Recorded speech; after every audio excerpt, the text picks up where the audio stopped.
Today on Grandma's Cooking, Grandma Anna Maria takes us inside her 300-year-old theater to teach us how to make a savory chicken with cinnamon that will be served beside little bird's nest made of lettuce, avocado, and radishes for eggs. My name is Erik, and I'm on a mission to learn to make amazing Mexican food. Not surprisingly, the best chefs in Mexico are Mexican grandmothers. Come with me as these grandma chefs teach us authentic recipes that we can make at home. We'll eat a lot of great food, and we'll have a lot of adventures too.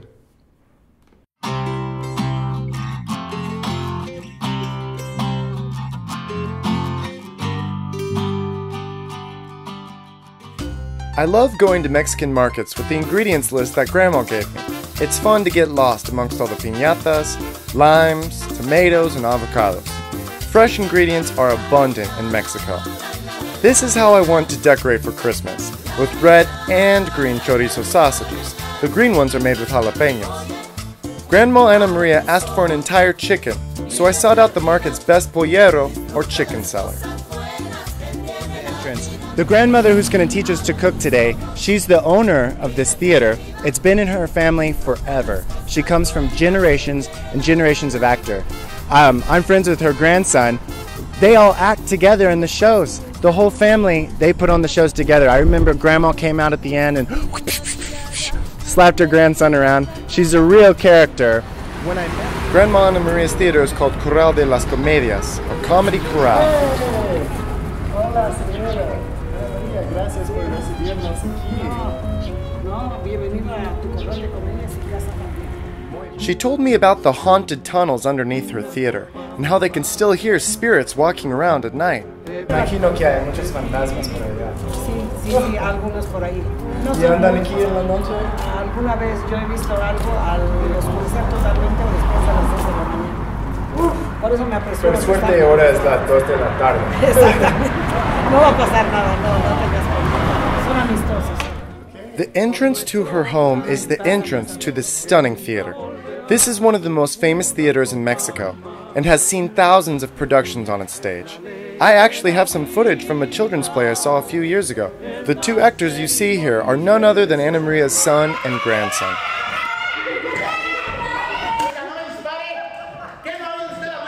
When you're at a play here, you can't help but laugh hysterically. I think you can see why it's called the Comedy Corral. Esta habitación tiene recuerdos, cuadros de periódicos y de fotos de muy diversas épocas. Aquí esto, el cuadro que está aquí arriba a la izquierda. Working in theater has brought Anna Maria a life full of adventure and travel.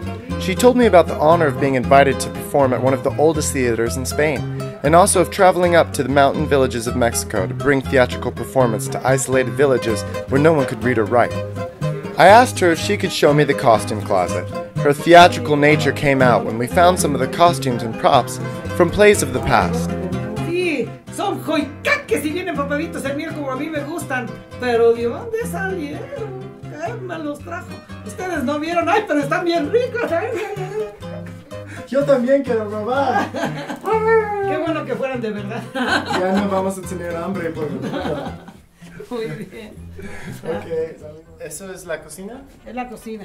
Wow. Es muy rústica, pero vamos a hacer un guisado un poco sabroso y antiguo. And here we can see all the ingredients we'll be using to make Grandma Anna Maria's pollo mechado. I wanted to show you really quick what we've got here. Black pepper, white vinegar, olive oil, turnips, cinnamon, avocado, laurel leaves, lettuce, and chicken. Esta es una receta que viene desde tiempos de mis abuelas, mi madre. Mi abuela era famosa por ser muy buena cocinera, igual mis tías, y se llama pollo mechado. Pollo mechado. Here Grandma Anna Maria is putting the pieces of chicken in water, but just enough water to barely cover the chicken. She told me, we're not boiling it because this water is going to simmer down into a savory sauce. Colocando poco a poco los ingredientes que son, si me los pasas por favor. Sí. Son unas 5 o 6 hojas de laurel. Esto lo ponemos por aquí. Entonces la primera hay que calcularle que no sea demasiada porque si no, no queda el punto como debe de ser. Se le pone también una cucharada de todo eso solamente hemos puesto 2 trocitos. 2 trocitos. un poquito de vinagre. Pusimos un como poco de aceite, algo así, más o como menos. 2 trocitos más o menos, por todo este pollo entero. Yo lo estoy calculando porque se supone que las buenas cocineras, que yo no lo sé mucho, tienen que ponerle al tanteo, ¿no? Pero resulta que esto es más o menos como una cucharada grande o 2 pequeñas. Pimienta negra siempre. Sí, pimienta negra. Deben de ser 6 o 7 pimientas gordas. Esto es demasiado moderno. Yo no soy moderna, pero esto es lo que tenemos, ¿no? Entonces se supone que se muele así. ¿Y tienes que ser molido o lo puedes hacer? No, deben de ser entero. enteras.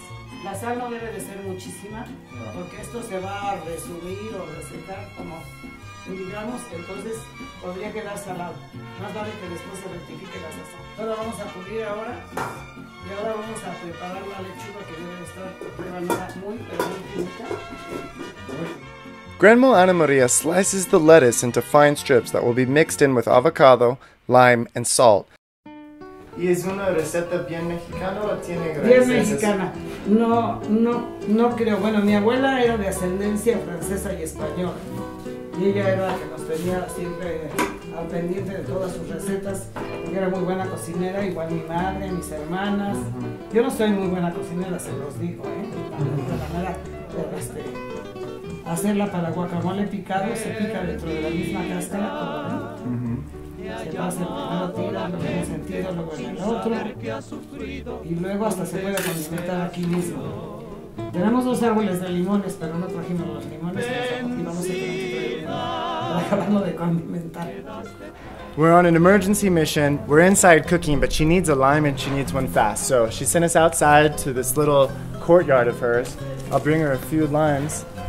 Ow, they have got thorns on them. She didn't tell me that. No wonder she sent me out here to do this. But something that's really tricky in Spanish is they're called limon, which sounds to me like lemon, but limon in Spanish, that means lime. So she's making a sort of guacamole salad that complements the chicken. I've never seen guacamole with lettuce in it before. All right, here we go. Pues perfecto. Sí, está bien sazonado. la mezcla de lima y sal ahora es perfecto. Esto se supone que se llama nidos. Aquí vas a hacer un nido. What an interesting touch. She cut up little radishes and placed them like little bird's eggs on the nest. Yum.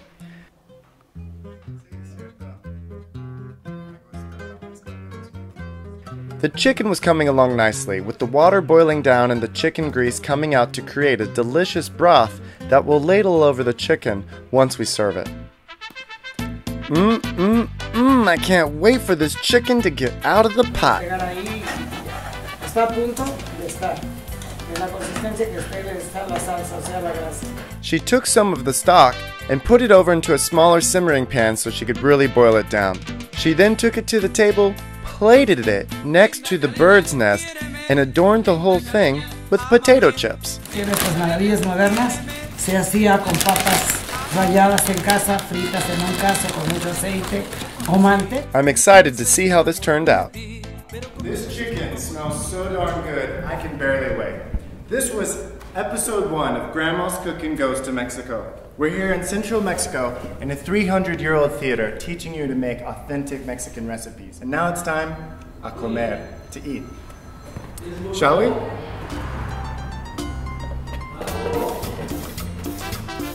Esta es la mejor receta de mi madre. Está bien, mátela. Ya, sobre ya estaba hablando. Jerónimo, sírvete.